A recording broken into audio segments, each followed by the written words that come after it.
Mental illness runs through my family tree like a wildfire, and it is our most cherished tradition to never, ever talk about it. So every time that one of our minds implodes upon itself like a supernova, it is always the first time. The first time.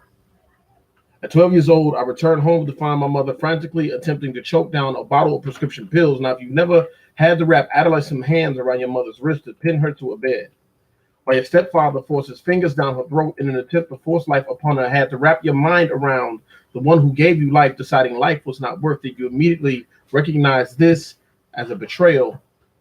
So you're not quite sure who is the victim here the first time.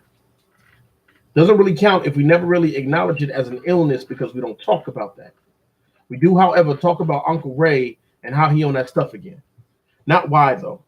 Chalk up his madness to him getting a hold of a bad batch. We got story after story of Ray scaling the front of houses, kicking out windows to police cars barefooted. Got story after story of Uncle Ray running these streets, never mentioning the demons who are obviously following closely behind him.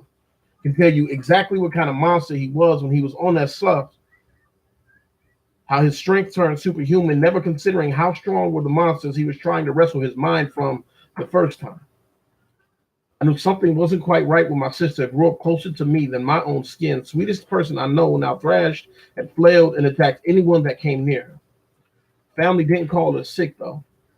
Said diagnosed a disrespectful little bitch, said she just needed her tail kicked, chalked it up to periods and hormones, less chemical imbalance, more character flaw the first time.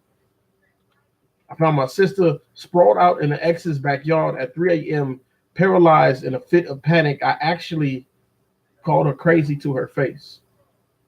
Asked her what was wrong with her. Didn't wait for an answer, though. Had already made my mind up a long time ago. This was just confirmation. This was just crispy and crisp. This is why I don't mess with you in the first place. Turned my back on her and walked away from what was her problem, not mine, the first time.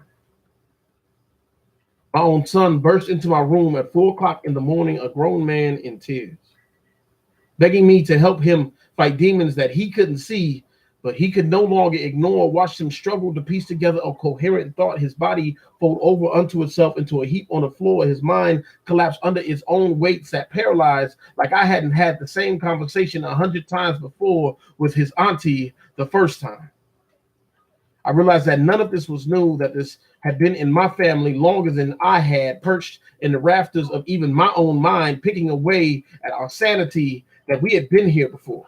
That the skeletons in our closet were still wore flesh and bone, whispered our names every time we opened that door to push another one in, that we had seen this scene play out before our eyes on repeat, watched loved one after loved one disappear into a maze of their own sanity, their bodies, abandoned buildings, walking, breathing monuments to those who had vacated a long time ago, that this mania was closer to us than our own skin, that it had nursed us on its breast, wiped away our tears, held us close against its chest, told us, baby, I know it's scary, but everything's going to be all right. You're not alone. First time.